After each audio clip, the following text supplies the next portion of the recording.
Coming up, 3 arrests in Labette County may have solved a string of burglaries in the area. If you thought Tuesday was warm, just wait until we get to Wednesday afternoon. The beginning of a warm week, the latest from the Skywatch Weather Center. And Cassville sees an old theater light up in flames. The 4 states' most watched news starts now. Good morning and welcome to the KOAM Morning News. It is 5 a.m. I'm Tanya Bach. We'll get to those stories in just a moment. But first, let's go to Michael Hayslip in the Skywatch Weather Center. Tanya, before we talk about the warm weather, let's reflect upon the amount of snow and the cold temperatures that we did have. Because look at what's still hanging on across the street at 7th and Rangeline. There, thank you, Tim. You're the best, man. Look, we still got the piles of snow from last week. I know, from where they plowed the parking lot. Isn't that something else? That was amazing. I tell you what, you couldn't beat what we had yesterday, though. Made it up around 72 degrees. Overnight temperatures just absolutely delightful. And here's where we stand currently at 5:01 on this Wednesday morning. 48 right now in Joplin. 33 in Parsons, 48 in Monette. Southwest Missouri considerably warmer than southeast Kansas. Miami right at the freezing mark, and Nevada up to 43. Wind will come in from the southwest again, so guess what? Elevated fire weather. No watches, warnings, or advisories out for today. These numbers will increase. Certainly not too bad right now, just about 5 to 10 miles per hour. And that is a live Skywatch storm tracker. There's nothing up there. Great shot of Venus and Mars if you have a chance. Turn off to the east-southeast here later this morning. And you'll be able to see them glowing very, very brightly with our sky cover. All the way up to about 75, 76 in some places, and future track keeping us dry for Thursday all the way through Friday. Thursday, little cloud cover develops far northern counties. Doesn't have any rain involved in it, though. Still going to have to hold out and wait until Saturday and Sunday for our rain. Really not a whole lot of changes as far as the 7-day forecast goes. Still anticipating that cold front to work in from Sunday into Monday, about a 20-degree drop. But all things considered, we're talking about snowpack and snow plows and everything across the street from 7th and Rangeline. 46 is very tolerable. Yeah. But like you said, we're going to get so used to rolling 70s here. Probably break out a jacket at least, that's for sure. Yeah, enjoy the rest of this week. It's going to be great. You cannot beat that. Oh, yeah. All right, thanks, Michael. Well, 3 arrests may have solved a string of burglaries and thefts in Labette County. On Sunday, Oswego police arrested Brett Phillips, age 32, his wife, Leah Phillips, who's 22, and Roxana Camper, 74 years old, as part of an ongoing multi-agency investigation. All 3 are facing multiple charges. Brett Phillips faces charges in 4 separate cases in 2022, including theft of a trailer, non-residential burglary, and possession of amphetamine. Authorities say Phillips ran when approached by law enforcement. Brett and Leah Phillips were arrested earlier in February on burglary charges and then released on bond. Bond has been set for all 3, although most of the stolen property has been recovered. Investigations continue into the crime spree. We're going to bring you more on this story as it develops. Just before 7 a.m. yesterday morning, Berry County 911 was alerted to a structure fire on the Cassville Square. Cassville Fire Protection and police answered the 911 call, but requested aid from Exeter and Butterfield fire departments. The large building, made up of mason and wood construction, used to be a theater before it was turned into an office building and then abandoned. The second floor had apartments in it. No occupants were injured in the fire, and the Missouri State Fire Marshal was requested to help investigate the cause of the fire. For the past 7 years, the Joplin IHOP has taken advantage of 4-staters' love of pancakes and National Pancake Day to help raise money for the Children's Miracle Network. In that time, the Joplin location has raised around $25,000 for CMN Hospital at Freeman Health System. That money comes from a lot of generous people eating a lot of pancakes. Well, in the past we've had anywhere from around 1,000 to maybe 1,300 or so people come out, and with 3 pancakes per person, where we average 3,000 to 5,000 pancakes at just this location on Pancake Day. All funds raised during the event stay local to where they are donated. Freeman Health System announced the winner of this year's Daisy Award for Extraordinary Nurses. Chris Lee won. He's an RN in the cardiovascular operating room where he preps and helps patients through heart surgery. Freeman officials say Lee was nominated by his peers because of all the hard work he puts in with his patients. They are a patient advocate and they are there for the patients and good, would be a good coworker and a good advocate for the patient. The Daisy Award was created in 1999 in memory of a patient as a way to say thank you to nurses. Freeman Health System is among more than 5,000 healthcare facilities and schools of nursing committed to honoring nurses with the Daisy Award. KCU in Joplin is one step closer to opening its dental school after receiving accreditation status from the Commission on Dental Accreditation. Many areas across the country face a dental shortage, including Southwest Missouri. And now the College of Dental Medicine can start accepting applications for the first dental school class and for faculty. So we think we're in a perfect position to recruit students from Southeast Kansas, Northeast Oklahoma, Northwest Arkansas in this 4-state region. And in fact, we did a study that showed that this 4-state region really has a large need for dentists. College of Dental Medicine is expected to start classes in July of 2023. Pittsburgh High School Performing Arts Department needs help raising enough funds to improve what you hear when attending performances. The department has raised $60,000 and is just $6,000 short for a project to upgrade audio in the auditorium. The project includes upgrading speakers, creating recording space, and connectivity upgrades that'll allow for larger pit orchestras to perform in the instrumental music classroom during school musicals. The upgrades will improve the experience for audiences and the students who run the show. One of the things that we pride ourselves on is we have students running tech, we have students building sets, we have students on stage, we have students in the pit. And so everything is student run. If you'd like to contribute, you can find a link to do so on our website at koamnewsnow.com. Toss out some old stuff and try some new things because today is National Old Stuff Day. That's right. Today celebrates trying new things and getting rid of some of the old.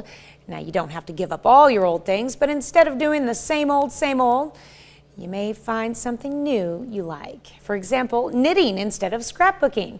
There's no limit to how you can change up your day, so take a moment to recognize the things you do each day and see if there may be a better way to do it.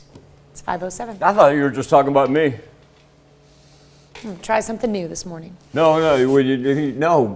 Replacing you? Don't What? forget the old stuff. Oh. I just figured you were talking about me. I was like, yeah, I like that. Don't discard the weather guys with gray hair. We're still hanging back here. In the words of Tony Kornheiser, still getting it done. Only if you give us something new, like a whole forecast that's like 70 degrees.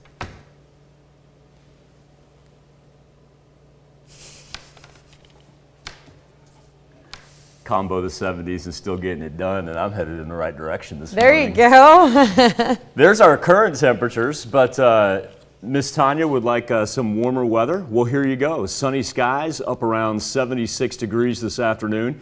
We do have some elevated fire weather, but how about that, Tanya? Seeing as how that's what you requested, I will ride 70s all the way to the weekend.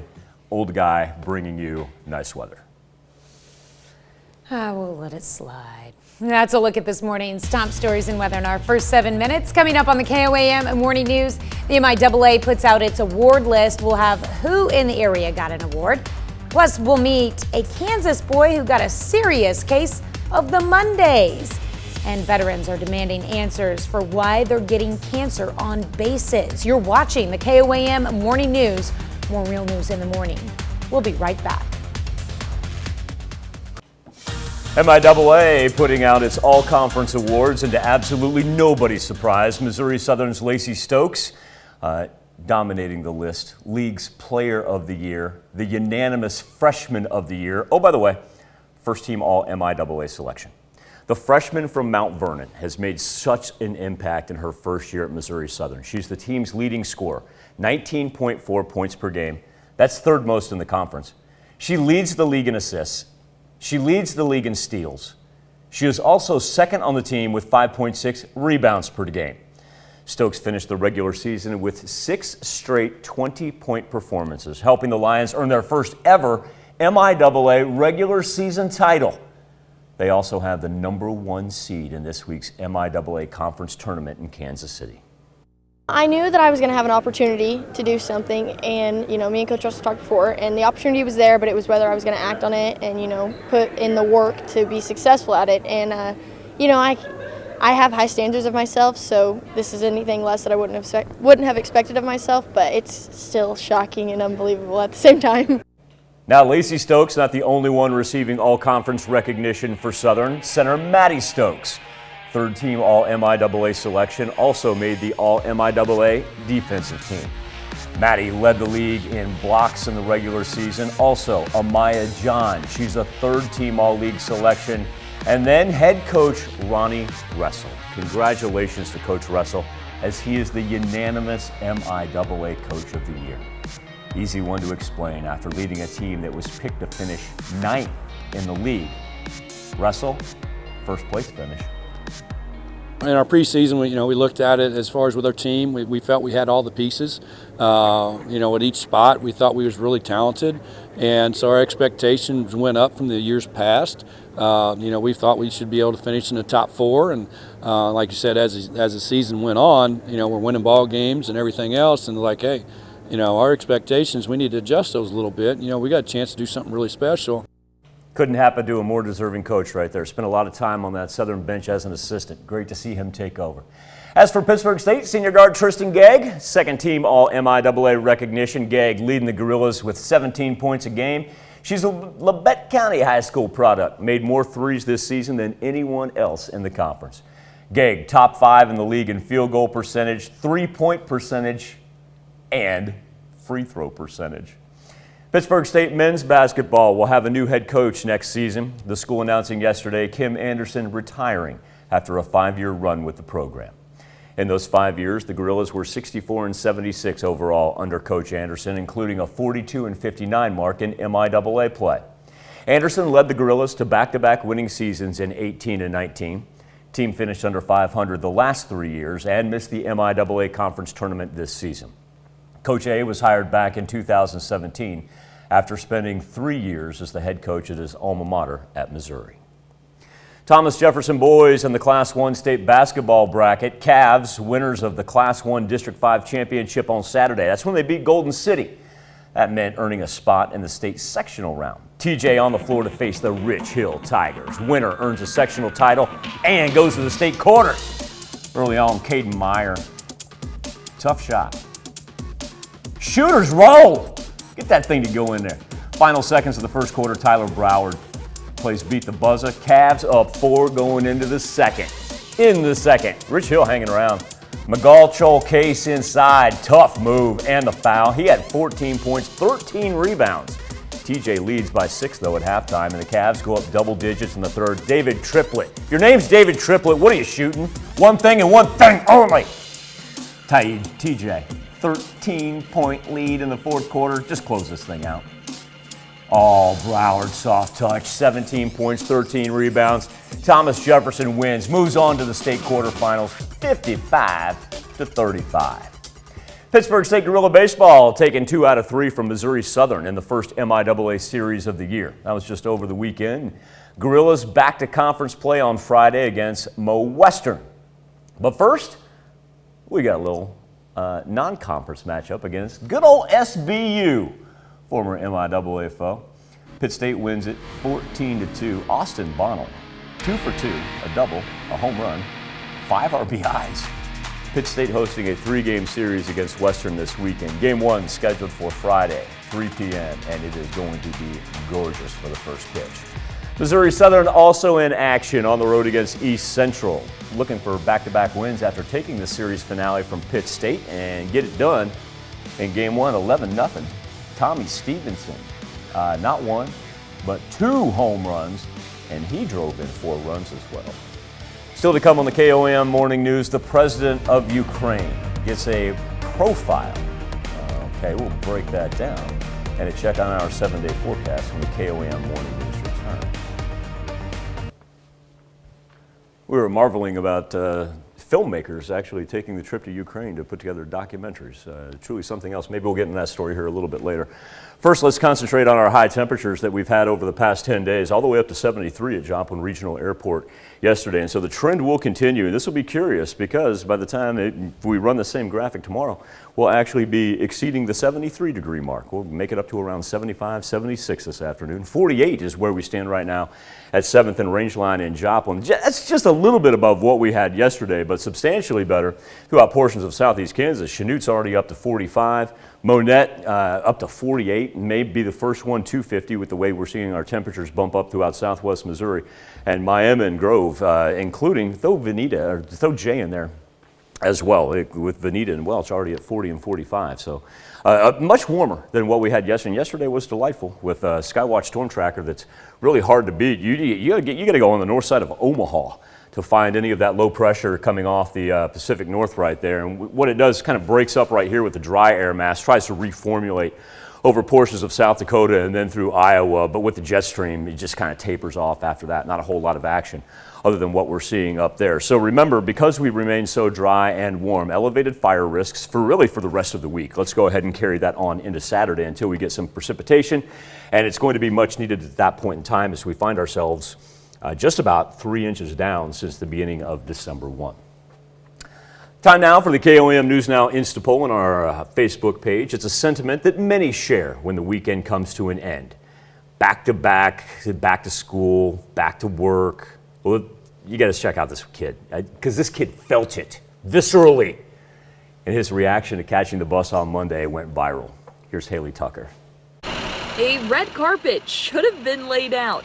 This Andover 4-year-old has gone viral and he knows it. How does it feel to be basically like a local celebrity? I don't know. You don't know? Yeah. Is the fame getting to you? Yeah. A moment you may relate to, captured on the family security camera.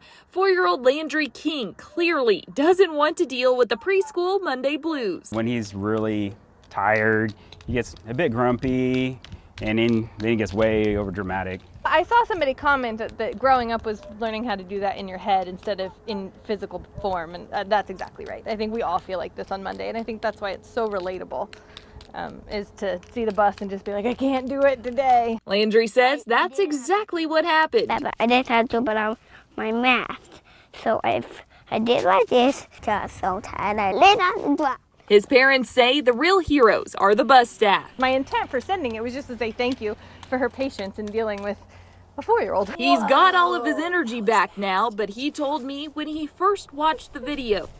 I said, that's not funny. You don't think it's funny. Yeah. You were tired. Yeah. So the next time you've got a serious case of the Mondays, Landry hopes you may try this maneuver for yourself. The amazing thing about our bus drivers and whatnot is that bus driver that helped that kid out, she's probably seen funnier things like that in the time that she's been doing it. That one just happened to go viral. Also, for those of you thinking of the song I Don't Like Mondays by the Boomtown Rats, let's remember exactly what that song's about, our subject material that we're talking about with this young boy as well. Brings us to our question of the morning. Do you ever get a case of the Mondays? I got a feeling this is going to roll one overwhelmingly way, but we'll keep updating the poll, never mind that. We'll be back with Health Watch right after this. Topping Health Watch this morning, cancer is the second leading cause of death in the U.S., and while it impacts countless Americans, there are heightened risks for military veterans. Kevin Cork has a look at how hundreds of veterans once stationed at one of the most polluted places in the U.S. are being diagnosed with cancer and why they're facing an uphill battle getting assistance. According to the CDC, more than 1.6 million people are diagnosed with cancer every year. And while the disease can impact every demographic, military veterans are extremely vulnerable, making up more than 48,000 of these new diagnoses due to higher rates of exposure to chemicals and radiation from their time in the service. I was diagnosed with multiple myeloma, bone marrow cancer. But now, hundreds of veterans and private citizens suffering from cancer and rare blood disorders want answers after living and working at Fort Ord, an ex-military base in California labeled by the Environmental Protection Agency as one of the most polluted places in the entire country. I was there in 96 and 97. Would have been nice to know. Before it closed in the 1990s, an abundance of chemicals known to cause cancer were found in Fort Ord's drinking water and soil, the result of wrongful chemical disposal practices at the base. They'd pull the central bung plug on the helicopter and drain all the jet fuel right into the grass. Some officials at the Departments of Defense and Veterans Affairs maintain Fort Ord's drinking water was and is safe. Public documents outline the military's knowledge that chemicals were in fact mishandled at Fort Ord, but a CDC study done back in 1996 ruled that there was no threat of chemical exposure at the base, preventing impacted veterans from now accessing certain health benefits. That's a look at some of today's top health stories. You're watching the KOAM Morning News. We'll be right back. Coming up, 3 arrests in Labette County may have solved a string of burglaries in the area. The warm weather continues as we're going to be able to push up close to 76, 77 degrees at the beginning of March. The latest from the Skywatch Weather Center. And Cassville sees an old theater lit up in flames. The 4 states' most watched news starts now.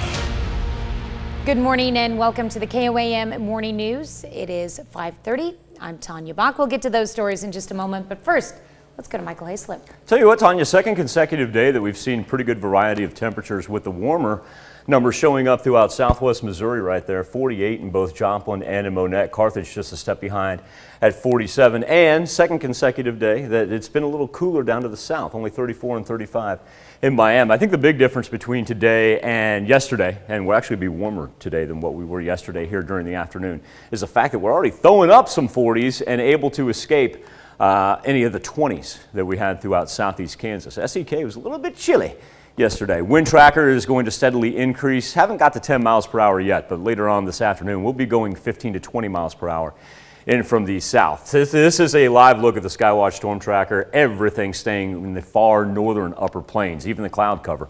Never mind the rain. With weather trend today, all the way through, remember peak heating hours about 2:30 to 4 o'clock is what we're seeing right now, and that's going to put us up into the mid 70s overnight. Can't beat that. How about some 50s? Probably drop down into some high 40s, mid 40s, but that's about it. Everything stays to the very top of the screen. Thursday, we see a little cloud cover intrude to the north. No precipitation involved with it, though. It's abnormally dry, actually. We're going to need some rain by the time we get into Saturday. Tanya did the math here. And of course, our average precipitation totals are picked up on a daily basis, and then you just obviously add those as you go forward. We'll be pushing close to a short 3 inches of rain historically from December 1, staying dry all this week. And I know that it almost sounds counterintuitive because of the snow that we had in those 2 midweek bouts during February, but you have to remember that you have to do a snow equivalent to rain. Rain is obviously going to help your drought conditions a little bit more than snow. Yep, that's for sure. Well, that was just a complete tangent. Folks, enjoy sunshine and great March weather. This is. I'm just happy that my backyard is dry now. It happened that fast? Yeah. Just yesterday you were saying that there was, number one, still snow on the ground. Number two, Snow it was is going to be a melted. muddy mess. It's pretty dry. I mean, there's a couple of like real close to the deck area where it's a little shaded still, where snow's gone.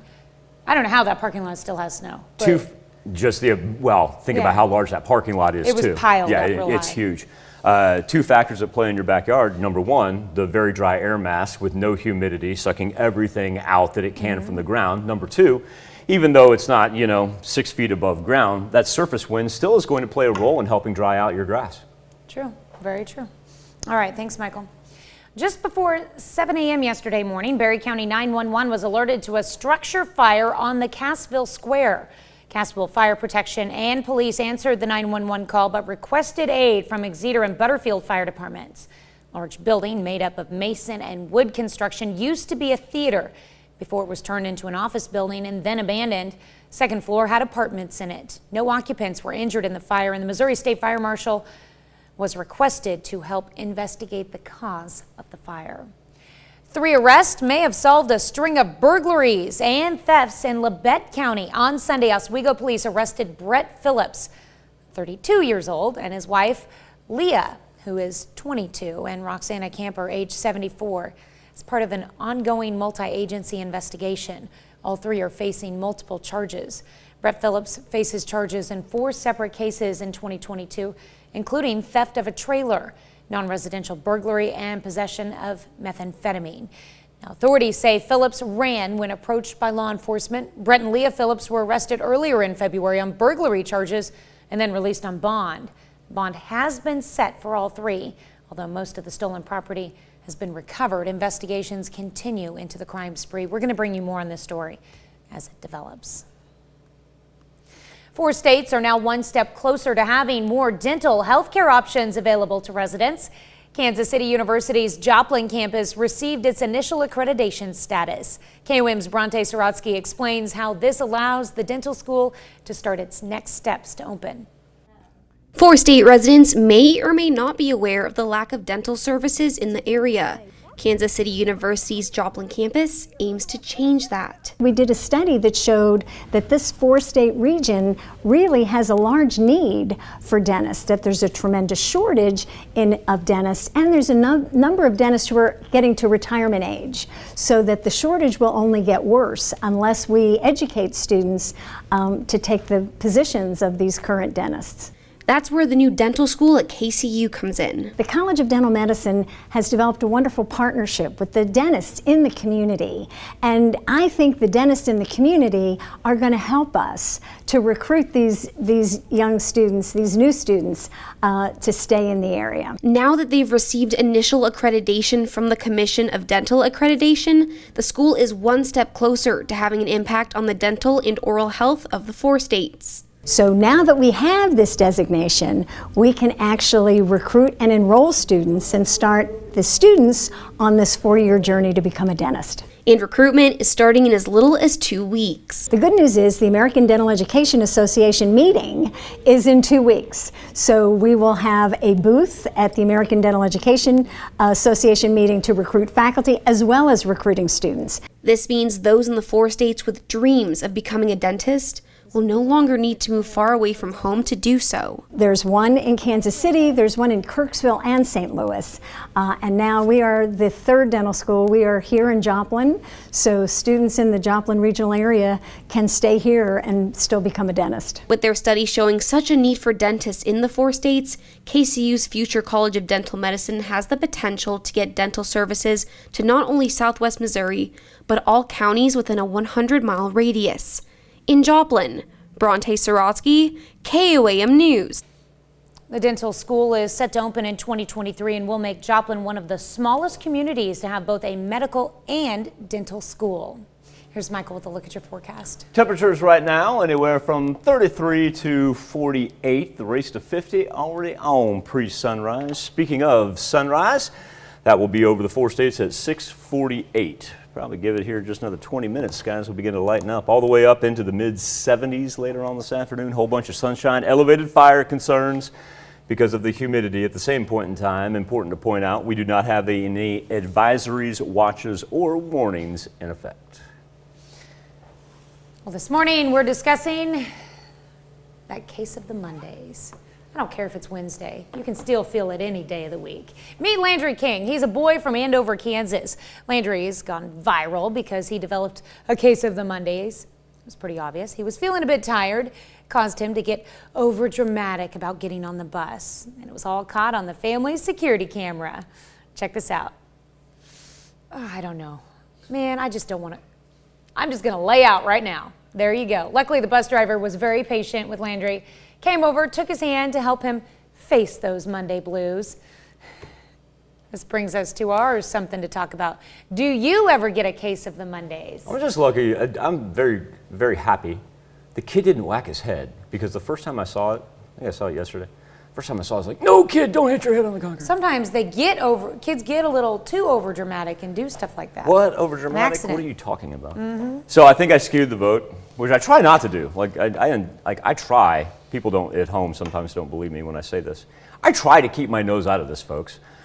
I thought this would be. You gave your prediction. I said I think this is going to be overwhelming in one direction. Right now, only 58% say yes compared to 42% who say no. But I have a theory behind this. Well, hang on, I do too. You go first. My theory is if you're watching us at 5 a.m., you're obviously a morning person Okay. and less likely to get the Mondays Okay. at 5 a.m. That's in the morning. not my theory. My theory is people like to give Michael a hard time because they get the show. And that's why we love our audience, because That's you true. do get the show, you get the jokes, and you know, it's just like, if we can do something so Michael comes out on the wrong side, we're gonna do it. And I love that. I absolutely love it. You know what? It's little things like that that keep people from getting the Mondays. Bingo. Bingo. All right, that's a look at our top news stories. Coming up this half hour in the KOAM Morning News, there's concerns over Mardi Gras that happened yesterday, especially with COVID still here. We're going to break those concerns down. Plus, not only are Ukrainians joining to fight for their countries, people from other nations are pouring in to help a country in need. We'll have the latest. You're watching the KOAM Morning News. More real news in the morning. We'll be right back.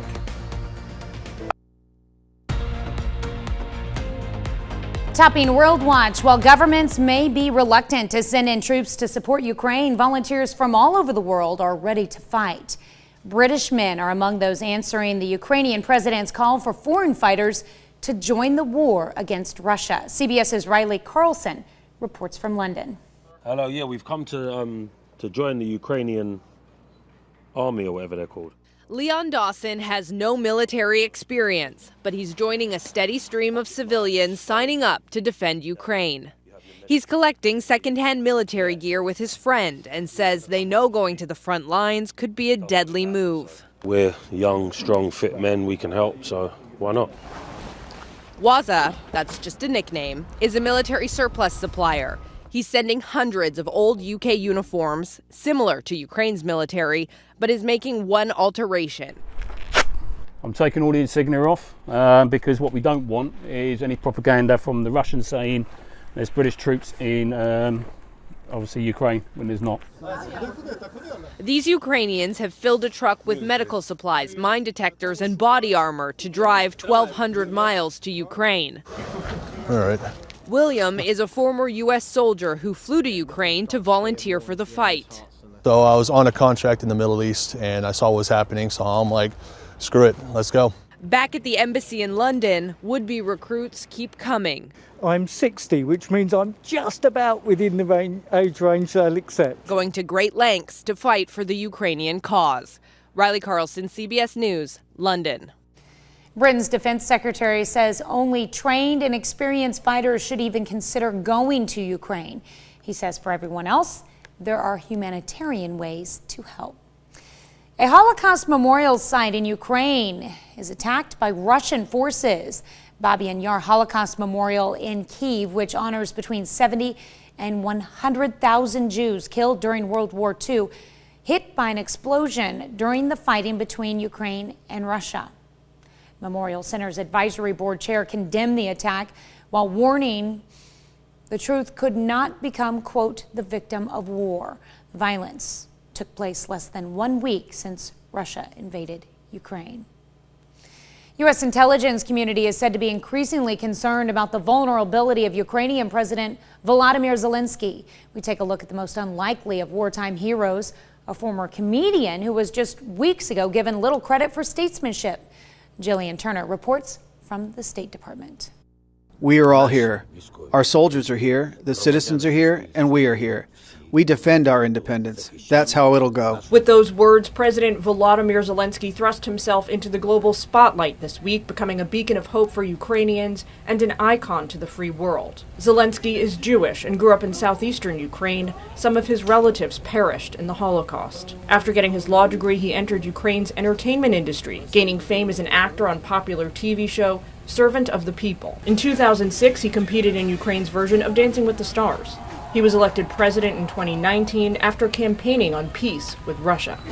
Today, Ukrainians will win. Soon after, Putin demanded Ukraine stay out of Western alliances like NATO, and diplomacy between Moscow and Kyiv stalled out. Zelensky became an American household name during the impeachment trial of former President Trump, when a phone call between the two dominated headlines. He stayed out of the fray, refusing to criticize Trump or get embroiled in U.S. politics. As you know, I don't do politics exclusively, and I think this is one of the main reasons to trust me. As an actor, he's used to reading scripts, but since war broke out in his country 6 days ago, he's thrown them out the window, instead speaking to Ukrainians from the heart. I don't read off the paper, off the sheet, because the paper phase in the life of my country has ended. Now we're dealing with reality. His main mission now, bringing peace to Ukraine and Ukraine into the European Union. We are fighting for our rights, for our freedoms, for life. It's something he says he's wanted for 30 years. Now we're learning new information about the threat that Zelensky is facing from Russia inside Ukraine. The U.S. intelligence community is concerned about Zelensky's traceability while he's using the web and social media to communicate with the Ukrainian people. The U.S. government is sharing intelligence about these threats with Ukraine in real time. That's a look at some of your biggest headlines from around the world. We'll be right back with the news you need to know before you head out the door. Here's a check of today's top headlines, the news you need to know before you head out the door. 3 arrests may have solved a string of burglaries and thefts in Labette County. On Sunday, Oswego police arrested Brett Phillips, his wife Leah, and Roxana Camper as part of an ongoing multi-agency investigation. All 3 are facing multiple charges. Brett Phillips faces charges in 4 separate cases in 2022, including theft of a trailer, non-residential burglary, and possession of methamphetamine. Authorities say Phillips ran when approached by law enforcement. Brett and Leah Phillips were arrested earlier in February on burglary charges and released on bond. Bond has been set for all 3, although most of the stolen property has been recovered. Investigations continue into the crime spree. We're going to bring you more on this story as it develops. Just before 7 a.m. Tuesday morning, Berry County 911 was alerted to a structure fire on the Cassville Square. Cassville Fire Protection and police answered the 911 call, but requested aid from Exeter and Butterfield fire departments. A large building made up of mason and wood construction used to be a theater before it was turned into an office building and then abandoned. Second floor had apartments in it. No occupants were injured in the fire, and the Missouri State Fire Marshal was requested to help investigate the cause of the fire. Pittsburgh High School Performing Arts Department needs help raising enough funds to improve what you hear when attending performances. The department has raised $60,000 and is just $6,000 short for a project to upgrade audio in the auditorium. The project includes upgrading speakers, creating a recording space, and connectivity upgrades that allow for larger pit orchestras to perform in the instrumental music classroom during school musicals. Upgrades will improve the experience for audiences and the students who run the show. KCU in Joplin is one step closer to opening its dental school after receiving accreditation status from the Commission on Dental Accreditation. Many areas across the country face a dental shortage, including Southwest Missouri. Now the College of Dental Medicine can start accepting applications for the first dental school class and for faculty. That's a check of today's top headlines, the news you need to know before you head out the door. 70s and sunny skies, not only for Wednesday, but all the way through the weekend as well. Nice check for rain, not going to be until Saturday. We'll update your current temperatures here in just a little bit with more KOM Morning News. Well, revelers, we're glad to be back in the Big Easy this Fat Tuesday, but you know, COVID never left. Cases in New Orleans are down, but still higher than before the Omicron surge. The city is also dealing with rising crime. CBS's Chris Van Cleve has more from the big party. The good times are rolling down the streets of New Orleans. It's back. Life is back. Everybody's having a good time. I mean, it's back. An estimated 1.4 million people have converged on the Big Easy for Mardi Gras' boisterous return, with parades in full swing after last year's COVID cancellation and 2020 turning into an unwitting super spreader. You know how bad glitter is when it gets on you and how hard it is to get off? That was the coronavirus during Mardi Gras a couple of years ago. Dr. Corey Hebert is a physician and part of the famed Zulu crew, which lost at least 17 members to COVID after 2020's Mardi Gras. We have had to bounce back, and we knew we would. And this is a time where you have to kind of move forward or be stagnant. Mardi Gras at its core is a giant street party. It's bringing people together. There are some restrictions in place, though. If you go into a restaurant or a store, you're supposed to wear a mask and show proof of vaccination. We found enforcement to be spotty, and of course, no one outside is wearing a mask. In addition to COVID, New Orleans is also battling a surge in violent crime. Murders, shootings, carjackings, and armed robberies are all up, while the city's police staffing is at a 50-year low. Because Mayor LaToya Cantrell pointed to a backlog in the courts. the criminal justice system as a whole is not functioning adequately, which has an impact on public safety. Awesome. Businesses are hoping to safely reap the benefits of the extra foot traffic, which could add $1 billion to the local economy. Chris Van Cleve, CBS News, New Orleans. Hotel occupancy in the Big Easy is about 90%. A year ago, it was closer to 30%. Of course, the streets look nothing like that today. Empty. We'll be right back. Sunny and 70s today. We're going to break down our dangerous fire conditions because of the increased wind when we return with more KOAM Morning News right after this. Coming up, 3 arrests in Labette County may have solved a string of burglaries in the area. Going to take a deeper dive into our wind arrows because while it provides us nice warm March temperatures, also means an elevated fire risk. The latest from the Skywatch Weather Center. And Cassville sees an old theater lit up in flames. The 4 states' most watched news starts now. Good morning and welcome to the KOAM Morning News. It is 6 a.m. I'm Tanya Bach. We'll get to those stories in just a moment. But first, let's go to Michael Hayslip. Pretty amazing, Tanya. When we turned the clock from Tuesday into Wednesday, we were sitting at 53 degrees at Joplin Regional Airport. That's right on par for our average high with this time of year. Not going to break any records that date back to 1983, back when we got up to 80 degrees, but at the same time, we're already on a race to 50 right now as we've got 46 in Neosho. We've seen a little pre-sunrise dip. Joplin down to 43, was at 46 earlier.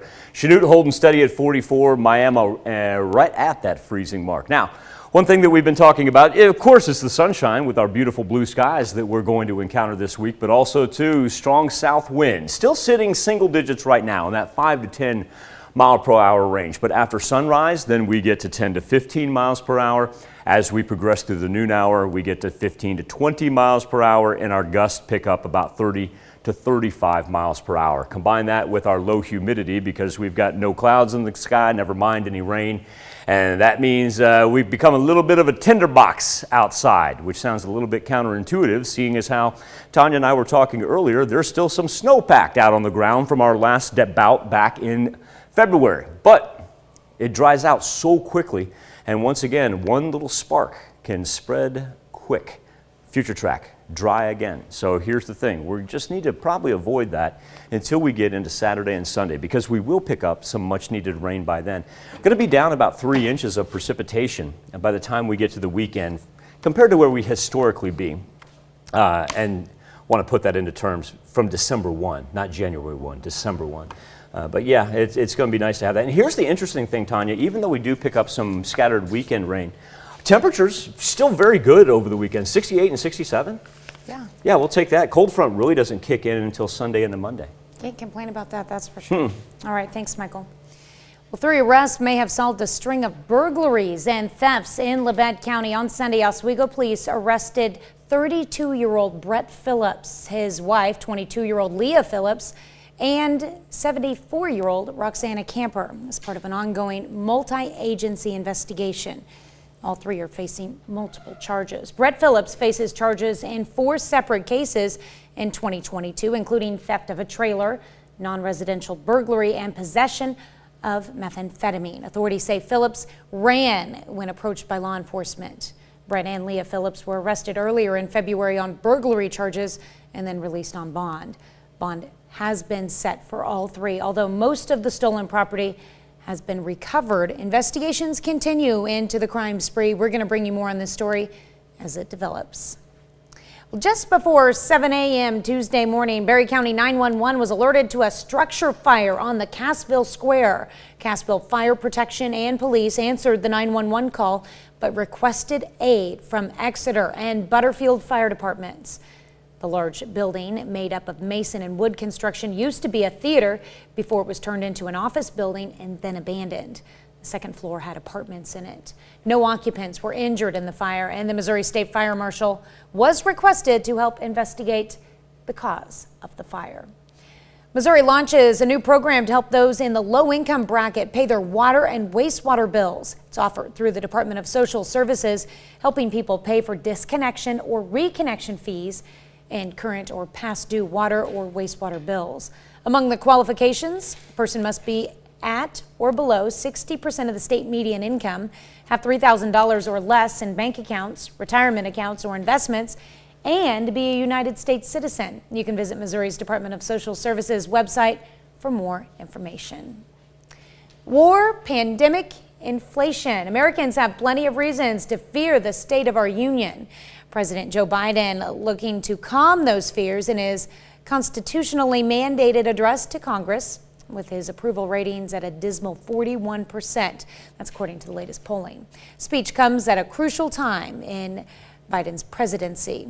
Isabel Rosales reports.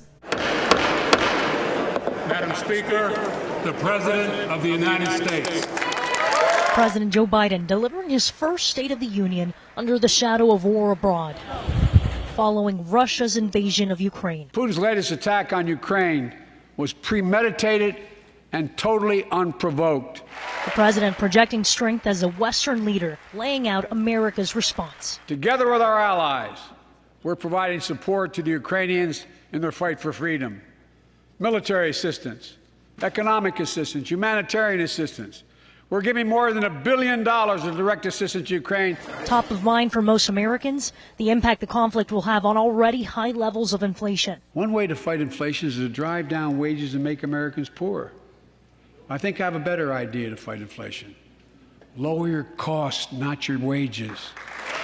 Speaking to a highly divided Congress where his agenda has stalled, Biden points to his administration's successes, including passage of his $1.2 trillion infrastructure bill. It's going to transform America, to put us on a path to win the economic competition of the 21st century that we face with the rest of the world, particularly China. With masks optional at the address, the president also attempting to highlight progress made in the fight against COVID-19. We'll continue to combat the virus as we do other diseases. And because this virus mutates and spreads, we have to stay on guard. In Washington, I'm Isabel Rosales. Iowa Governor Kim Reynolds gave the Republican response to President Biden's address. She said the president has failed to gain the respect of the world and failed to unite Americans. Reynolds says the administration's foreign policies offer too little too late, and that current domestic policies are to blame for rising inflation. KCU in Joplin is one step closer to opening its dental school after receiving accreditation status from the Commission on Dental Accreditation. Many areas across the country face a dental shortage, including Southwest Missouri. And now the College of Dental Medicine can start accepting applications for the first dental school class and for faculty. So we think we're in a perfect position to recruit students from Southeast Kansas, Northeast Oklahoma, Northwest Arkansas in this 4-state region. And in fact, we did a study that showed that this 4-state region really has a large need for dentists. The College of Dental Medicine is expected to start classes in July of 2023. Freeman Health System announces the winner of the latest Daisy Award for Extraordinary Nurses. It's Chris Lee. He's an RN in the cardiovascular operating room where he preps and helps patients through heart surgery. Freeman officials say Lee was nominated by his peers because of all the hard work he puts in with his patients. Today we're talking about the Daisy Award. It's a global recognition program designed especially for nurses, and nurses can be recognized by family members, by friends, by co-workers, physicians. Really anybody can nominate a nurse for a Daisy Award. The Daisy Award was created in 1999 in memory of a patient as a way to say thank you to nurses. Well, I'll tell you what, congratulations to Chris, because in the healthcare world, the Daisy Award, that It's nothing to scoff about, folks. That is a big deal right there. Congratulations to Chris, and thank you, Chris, for everything that you do for patients and communities. Day planner 4-hour Wednesday, sunny skies, elevated fire risk, low humidity, high wind, 15 to 20 miles per hour, gusting at 30, but look at this high temperature, hovering around 76, 77 degrees, and ride those 70s all the way to the weekend. All right, if I had one thing to say, Dr. Whoa. Wait a second. Yeah. Dr. Seuss was born today. You're messing up my rhyme. Oh. Born, I think it's Giesel. Born Theodore Giesel in Springfield, Massachusetts, beloved author Dr. Seuss wrote 48 books over the course of his life. Although he did write some books for adults, Dr. Seuss is best known for such classic children's books as Cat in the Hat and Green Eggs and Ham. In case you were wondering, he took his pen name from his middle name, which is also his mother's maiden name. First children's book that he wrote and illustrated, and to think that I saw it on Mulberry Street, was rejected by over 24 publishers before making it into print in 1937. It gets a little convoluted. Since that, less than auspicious start, his books have sold over 200 million copies. I love our director, Tim, who catches me like in the midst of taking a cup of coffee while one of my favorite books is I saw it on Mulberry Street, and I mutter, it's a little bit convoluted. You're the best, Tim. You're the best, man. That's crazy about Mulberry Street because it is one of my favorites. My favorite is There's a Walk It in My Pocket. Yes. I love all the animals that you get to say in that one. And it's fast, like it's a speed read. We used to, and it's amazing how far like Dr. Seuss Day and everything dates back. I remember dressing up in elementary school. Putting the hat on? It did. Yeah, I had the hat. We do the whiskers and everything. And if you had twins, then you had to dress them up as Thing 1 and Thing 2 for Halloween one year at least once. Oh my God, my sister's got twins. Don't give her that idea. Hey. Or siblings, you know. Hey, for you grandparents out there, and you parents that are joining, I know you parents that are joining us are probably juggling 8 different things right now. You grandparents that are laughing because at one point in your lives you juggled 8 different things, including those kids that you have that are now juggling your grandkids. Don't forget, all it takes to do for the Dr. Seuss book, 10 minutes of your day. And I guarantee after you read them one and they become so infatuated with the illustrations and the rhymes that you'll probably spend the next 20 minutes reading them more Dr. Seuss books. If there's any day to pick up one and read it, it's today. Well, that'd be like any day is a good day for blueberry pie. I just melded Quentin Tarantino and Dr. Seuss together. Yeah, you did. All right, that's a look at this morning's top stories and weather in our first 7 minutes. Coming up on the KOAM Morning News, we've got a few PSU students coming in the studio to talk about an upcoming international showcase. Plus, Texas goes to the polls in the wake of the passage of a controversial voting law. And according to a new study, patients with Alzheimer's face greater risk for death during the pandemic. You're watching the KOAM Morning News. More real news in the morning. We'll be right back. Topping Nation Watch this morning, Texas holds its first primary election since the legislature approved a controversial new voting law. The measure called SB 1 restricts mail-in voting. It prevents county officials from sending mail-in ballot applications to voters who did not ask for them. It also ends drive-through and 24-hour voting. Omar Villafranca is outside a polling place in Houston. This is my first right of citizenship. They're not going to take that away from me. Pam Gaskin says she's only missed one election in over 50 years. The 74-year-old is a member of Texas's League of Women Voters, and she almost missed the mail-in ballot application deadline after getting rejected twice due to changes to state voting laws, including a newly added voter identification requirement for applications and ballots that says a voter's ID must be the same type of ID that was used when the person registered to vote, which was news to Gaskin. That form does not say it has to be the one you registered with. You put your driver's license? I put my driver's license on. What did you need to put on? I should have put my Social Security. Lisa Wise is the elections administrator for El Paso County. She says more mail-in ballots than ever are being flagged for rejection due to SB 1. We spoke to her on Friday. Right now, our ballots are at about a 34% rejection rate. El Paso is not alone. 12% of mail-in ballots were flagged for rejection in Travis County, home to Austin. And in Harris County, the nation's fourth largest, which covers Houston, 29% of mail-in ballots were flagged for rejection, almost all of them because of SB 1. In my mind, SB 1's a voter integrity bill. State Senator Paul Betancourt co-authored SB 1, which his Republican colleagues touted as making it easy to vote and hard to cheat.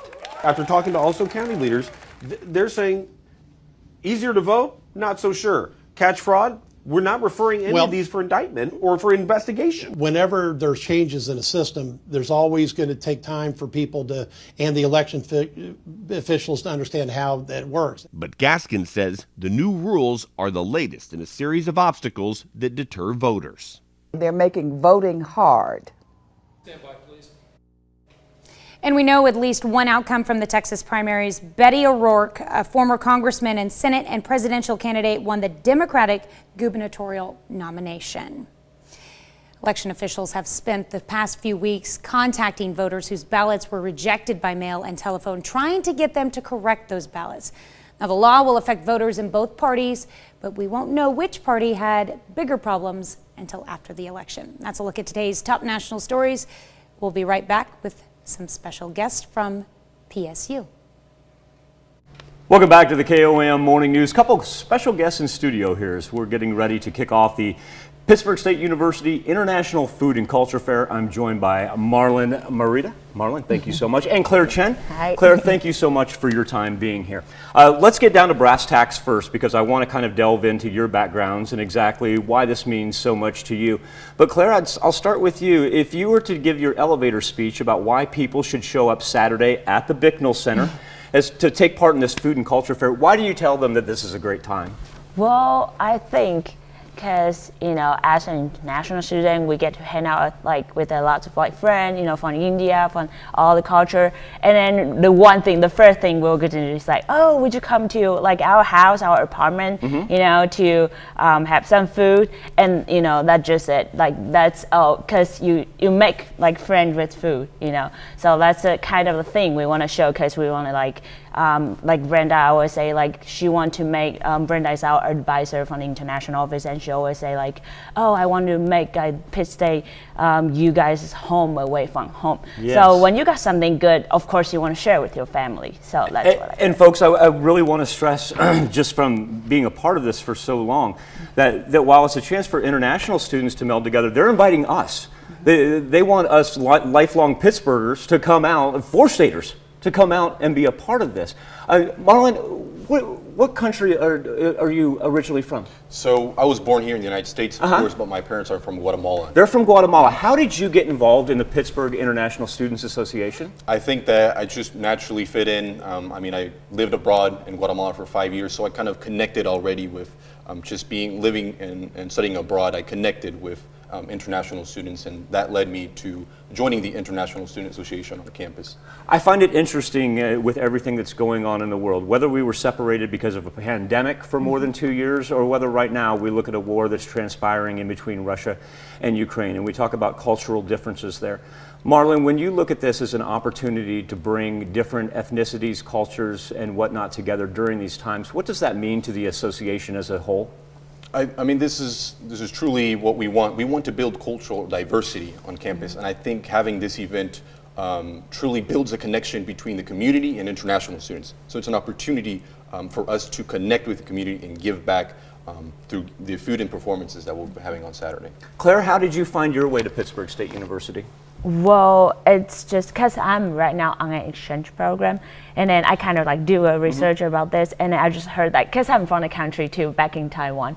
So I was just thought this is a good fit because the weather, and I heard though it gets cold sometimes, but it's just basically nice and warm when we first got here. And I feel like I heard some friends, and we got like some information from the like former students, like exchange students here, and she's like, oh, this is great, like the international office and the people, the community here is like so great. They're so nice to international students, and then we got to experience a lot of like diversity here too, because there are like so many people from different countries. So that's speaking of modern day politics, do you encounter and are people curious about the politics between Taiwan and China? Is that something that you're approached with that people want to talk about? Well, I feel like we got asked that question, like, well, people don't want to offend us or something, and we got like Chinese exchange students here too. But I would say like it's never about politics. It's always about like people. And then here, like everyone, we get along because we're like, away from home, so it's kind of like a big family, like association and everything. But I got asked like that question very often. But what I would say is just like it's all about like love, family, stop sharing. So I feel like that's the question. Like we shouldn't like maybe address that more because we were just like family and friends here. But I got asked that question like. Claire, I want to tell you from the bottom of my heart, I appreciate your attitude that you bring here to the 4 states and the fact that you see a part where everybody can get along. Yeah. That certainly means a lot coming from someone and somewhere where you came from where that may not necessarily be the case yet. Maybe you see that future for the 4 states. Marlon, once again, can you break down our particulars? And I want you to stress the importance of why people need to show up early. I know the secret, folks, and don't let me beat you to it. So on Saturday, we're hosting the International Food and Culture Fair. It's on March 5th from 5:30 p.m. to 8:30 p.m. at the Bicknell Center. And so there will be food samples that will be served starting from 5:30 to 6:45, and after 6:45, around 7 p.m., we'll start the performance element to this. And I tell you what, the performances are absolutely amazing because of their aesthetics and really because of the talent that is brought there. And I'm halfway joking around about the food, folks, but I'm telling you, it's like Marlon said, it's while supplies last. And the food is just out of this world. You want to talk about affordable? It's $1 to get in the door, $1 for every sample. And trust me, you're going to want to sample all the cuisine. And speaking of the cuisine, Claire, if you would be so kind, could I talk you into coming back and maybe giving us a sample of what you're going to have? Yes. And while we do that, maybe Marlon and I can talk about some of the upcoming performances that we'll see on stage. Would that be cool? Yeah. All right, folks, we're going to do that during the 7 to 8 o'clock hour when we transition over to the KOAM Morning News on Fox 14. Marlon Morita, Claire Chen, I want to thank you so much for your time. I look forward to seeing you guys here in just about half an hour to 45 minutes, if that's okay. Awesome. Okay. We'll be back with more KOAM Morning News right after this. Topping Health Watch this morning, seniors with Alzheimer's and related dementias faced higher risk of death early in the pandemic. That's according to a new study. Research suggests some minority groups were disproportionately affected. Mandy Gaither has more. The pandemic has affected everyone, but the age of COVID-19 has taken a toll on seniors with cognitive issues. It really shines a light on the need for us to, understand access to health care and to be prepared. A new study published in JAMA Neurology looked at more than 53 million Medicare enrollees 65 and older in 2019 and 2020, comparing mortality rates from March through December between the 2 years. The research shows mortality was 26% higher among adults with Alzheimer's and related dementias and 33% higher among nursing home residents suffering from those cognitive diseases. People have had reduced access to doctors in a way that they would normally enjoy in-person visits, or disruption of caregiving by family because of the need to social distance. The research also shows that Asian, Black, and Hispanic people with Alzheimer's or related dementia and living in nursing homes were even more affected during the early stage of the pandemic, even in areas with low COVID-19 infection rates. Being sure that people have access to health care in ways that are convenient, and for those populations that have been disproportionately affected by COVID-19 and dementia to receive that in a culturally competent way. Studies suggest other factors also contributed to the increase in mortality, including less inpatient care and more telehealth care visits, as well as lockdown nursing facilities. That's a look at some of today's top health stories. You're watching the KOAM Morning News. Coming up, 3 arrests in Labette County may have solved a string of burglaries in the area. The warm-up began a beautiful Wednesday morning in the 4 states, followed by more above the average temperatures. The latest from the Skywatch Weather Center. And Cassville sees an old theater light up in flames. The 4 states' most watched news starts now. Good morning and welcome to the KOAM Morning News. It is 6:30. I'm Tanya Buck. We'll get to those stories in just a moment, but first, let's go to Michael Hayslip. Tanya, that's about the only place that we've seen actually take a pre-sunrise jump up to 46 there in Cub Country. Joplin's actually dropped 3 degrees. Miami hanging on at 32, and we've been able to maintain pretty much just 40s up in the northern portion of southeast Kansas and southwest Missouri.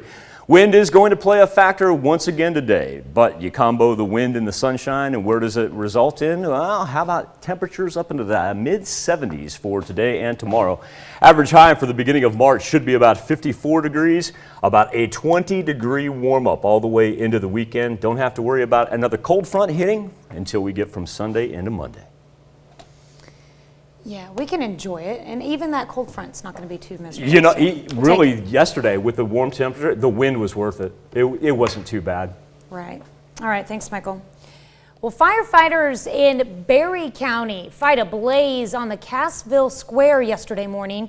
Cassville Fire Protection and police answered the 911 call, but requested aid from Exeter and Butterfield fire departments. The large building made up of mason and wood construction used to be a theater before it was turned into an office building and then abandoned. The second floor had apartments in it. No occupants were injured in the fire, and the Missouri State Fire Marshal was requested to help investigate the cause of the fire. 3 arrests may have solved a string of burglaries and thefts in Labette County. On Sunday, Oswego police arrested Brett Phillips, his wife Leah Phillips, and Roxana Camper. As part of an ongoing multi-agency investigation, all 3 are facing multiple charges. Brett Phillips faces charges in 4 separate cases in 2022, including theft of a trailer, non-residential burglary, and possession of methamphetamine. Authorities say Phillips ran when approached by law enforcement. Brett and Leah Phillips were arrested earlier in February on burglary charges and released on bond. Bond has been set for all 3. Although most of the stolen property has been recovered, investigations continue into the crime spree. We're going to bring you more on the story as it develops. The war in Ukraine continues to ravage communities. Ukrainian officials insist Russia is increasingly targeting civilian areas. The U.S. and its allies, meanwhile, continue to hammer Russia with sanctions that are already showing signs of crippling its economy. Laura Podesta reports. Russia continues to send missiles aimed at Ukraine's largest cities, killing civilians. Ukrainian officials say 5 people were killed in this attack on a TV tower near central Kyiv. It's right next to a Holocaust memorial site, which officials say was also hit. In a city west of the capital, flames engulfed 10 buildings after another airstrike. These are homes to dozens of Ukrainians.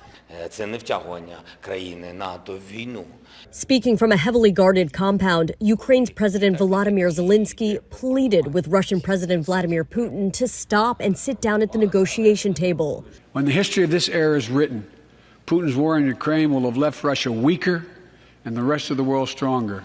During his State of the Union address, President Biden made a surprise announcement, joining allies and closing off American airspace to Russian flights, further isolating Russia and adding an additional squeeze on its economy. A growing number of American companies, including Apple, Harley-Davidson, and Boeing, are suspending all sales and operations in Russia. Laura Podesta, CBS News. Later today at the United Nations, the 193-member General Assembly is set to vote on a resolution reprimanding Russia and demanding it stop the fighting. No country has a veto. It's expected the resolution, which needs 2/3 support, will be adopted.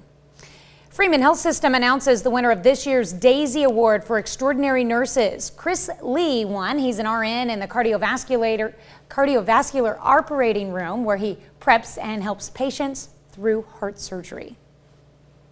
It means that they are a patient advocate and they are there for the patients and good, would be a good coworker and a good advocate for the patient. Freeman officials say Lee was nominated by his peers because of all the hard work he puts in with his patients. Tuesday was opening day for Missouri's Catch and Keep trout season. The fishing started at 6:30 a.m. at some sites around the state, and including here at Neosho's Morse Park, downstream from the historic Neosho National Fish Hatchery. If you want to try your luck, you must have the appropriate fishing license and trout tag. You can find a list of trout fishing parks on our website at KOAMnewsnow.com. Missouri's Catch and Keep season runs through October 31st. Today in 1965, the Sound of Music movie premieres. How do you solve a problem like Maria? Well, you send her to the Von Trapps. The movie and musical was based on the Trapp family of Austria during World War II. The film was a commercial success and even won an Oscar for Best Picture. So what the Hayslip household does, or perhaps what Dad does, when Christmas rolls around, we wait till the kids get home and we put on a certain piece of vinyl. We don't tell them it's coming. One little girl in a pale pink coat heard lay hoo. Yes, they will see their faces turn red, and yeah. She yodeled back to the lonely goat herd, lay hoo loo. Okay, so do you also sing the what do you call it, the bars, the musical bars? A doe, a deer, a female deer, a ray, a drop, a golden sun, a me, a name I call myself, a fa, a long, long way to run, a sew, a needle pulling thread, a la, a note to follow, so. Ask my scouts from last summer's trip to Sea Base how much they like that song. Tea, and drink with jam and bread. That will bring us back after to we may have don't performed rate it me in a skit-like don't. form, but changed the words to fit scouting. Folks, that is why I do not sing in a church choir. You just heard it. Just on the morning show. Personal. A little something special for you this morning. 40s this afternoon, but how about this, Tanya? 40s this morning, 70s this afternoon, whole bunch of sunshine. Remember, elevated fire concerns carry us into the weekend until we get some rain on Saturday. Let's look at our top news stories coming up this half hour in the KOAM Morning News. Weddings and events are coming back in a big way, and a sure sign of pandemic change. Plus, have you ever had a case of the Mondays? We know it's Wednesday, but we want you to weigh in on the least popular day of the week. We'll be right back. In Consumer Watch this morning, people are ready to celebrate in ways they haven't been able to in the past 2 years. And as Teresa Priloli reports, one industry is happy to hear the news. If there ever was a comeback, the events world is prepared to show you how it's done. After 2 long years of staying home, it's time to party, which is exactly what some of the biggest names in the industry did Monday night at the Glass Houses, hosted by Party Slate, an event planning platform. Events are alive and well, and they are back stronger and better than ever. Joanne Grigoli is used to planning big blowout events around the world. Weddings, bar mitzvahs, corporate soirees. All that stopped in the spring of 2020. Everything came to a screeching halt. My phone was ringing off the hook with cancellations left and right. And truly, I just wanted to go under the covers and hide. Like so many in the industry, persevering meant going back to basics with heightened COVID precautions. A year ago today, we did a drive-by bar mitzvah. Jennifer Gould is an event designer. She's seeing the bounce back. Slowly, people are ready to have fun again. We deal in celebrations, in milestones, and that was the saddest thing, was that people weren't able to celebrate these milestone events. Now the events are bolder, not just in New York City, but everywhere. So much so, 2022 has been dubbed the year of the wedding. When they say 2022 is the year of the wedding, they mean it. It is estimated there's going to be 2.5 million weddings this year, the most since 1984. All that partying might be good for the soul, but the problem is everybody's booked, from bands to photographers to venues. We're seeing weddings on Friday, Thursdays, Tuesdays, Wednesdays, Mondays, breakfast, lunch, dinners. And those weddings that were once for 50 or 100 people are now double or triple that. People are actually going all out and spending the money on what is making memories for them. That's it for Consumer Watch. Let's go over to Michael for our something to talk about. Thank you, Tanya. This morning on the KOAM News Now Facebook page on our morning Insta poll, always called that Case of the Mondays. I want to meet this delightful young man by the name of Landry King. He's just down the road in Andover, Kansas, and his lack for want to go to school on Monday kind of made him viral. I guess the family's security camera picked up this outside the home Monday morning when Landry said, I want to go. Very patient bus driver helped him back on the bus and said, come on, kiddo, we'll get through this together. Our question for you this morning, you ever get a case of the Monday? 67% of you say, yep. You're all too familiar with Landry's conundrum. 33% of you, however, say, nope, you wake up rearing to go on a Monday morning. Appreciate everybody's engagement each and every morning. We're going to come back and celebrate birthdays and anniversaries, but first, a trip to the Big Apple to check in with Gail. Hello to you, I'm Gail King. Coming right up on CBS Mornings, the inspiring story of a TV anchor who walked away from her job that she loved after a health scare. How she's following her dream and helping people who've overcome major hardship themselves. That's coming right up. She's talking to David Begnaud on CBS Mornings. We take this time to honor today's four-state hero, Ross Llewellyn. Ross Llewellyn served in the Army from 1939 until he was brought back from a Japanese prisoner of war camp. He was stationed in the Philippines with the branch code in which he was a scout. He survived POW camp as well as the Bataan Death March, his hometown, Southwest City, Missouri. We thank you, today's four-state hero, Ross Llewellyn. Check out Cass Johnson right here, rocking a bandana. We got the Harley Davidson onesie on. We're turning 1 year old. We're loving life. His nickname is Jelly Roll. How about that? He's essentially got a kid biker name. That's exactly what I was thinking. He's going to have his leathers with Jelly Roll. Well, you know who he gets this from? Grandpa. Grandpa. Yeah. Happy birthday, Cash. Now let's ride, my man. All right. Amelia Rose Johnson, celebrating birthday number 4. Now, I understand we're a little bit behind on this one. I know, it doesn't matter. With a smile like that, she should be celebrated every day of the year. We got birthday wishes on February 2nd coming from Mom, Amante, Grandma, Grandpa, and Nellie. Now, folks, if Amelia Rose's smile doesn't make your day better right there, I don't know what else we can do. Because that is, Amelia Rose, you made me smile when I saw that picture, kiddo. David Phillips coming off of a 12th birthday as well. And tell you what, that's the dude that you want in your corner right there.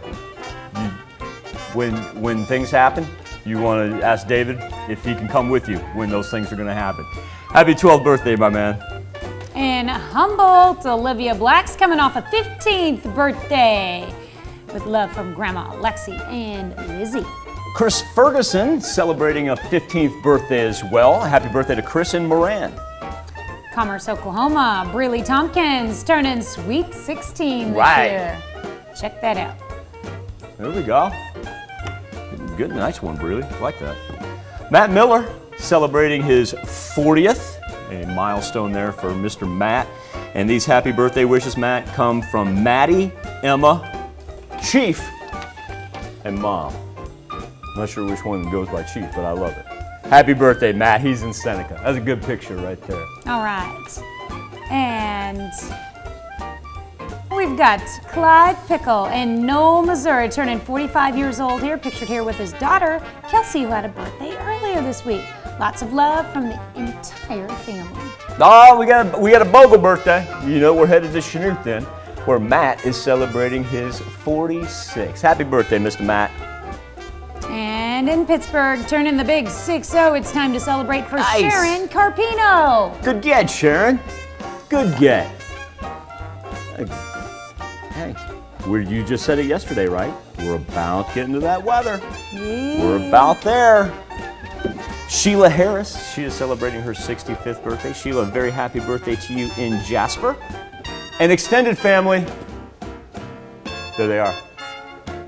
Yes, we've got Bill and Mary Hoffman celebrating 56 years of wedded love in Oswego, Kansas. Now, why are they extended family, Michael? Because this is the parents of our own Diane Cunningham. Bill and Mary, we can't thank you enough for raising such a wonderful, wonderful person who's taking care of all of us. So essentially, you're like our grandparents, kind of. Yeah. There you go. I think they'd be cool with that. Happy birthday and happy anniversary to all. Here's Tanya Bach with a very important birthday announcement. That's right. You can be a part of the KOAM Birthday Club. All you have to do is go to our website and sign up. And once you do, you'll get special deals from local businesses. Go to KOAMnewsnow.com and sign up for the KOAM Birthday Club today. Coming up as we transition over to Fox 14, the cast of Batman talks about the psychology of the characters and social issues. Once again, KOAM Morning News over on Fox 14. We'll be back with more KOAM Morning News right after this. Here's a check of today's top headlines, the news you need to know before you head out the door. 3 arrests may have solved a string of burglaries and thefts in Labette County. On Sunday, Oswego police arrested Brett Phillips, his wife Leah, and Roxana Camper. As part of an ongoing multi-agency investigation, all 3 are facing multiple charges. Brett Phillips faces charges in 4 separate cases in 2022, including theft of a trailer, non-residential burglary, and possession of methamphetamine. Authorities say Phillips ran when approached by law enforcement.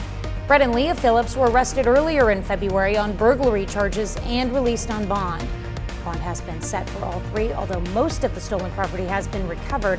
Investigations continue into the crime spree. We'll bring you more on the story as it develops.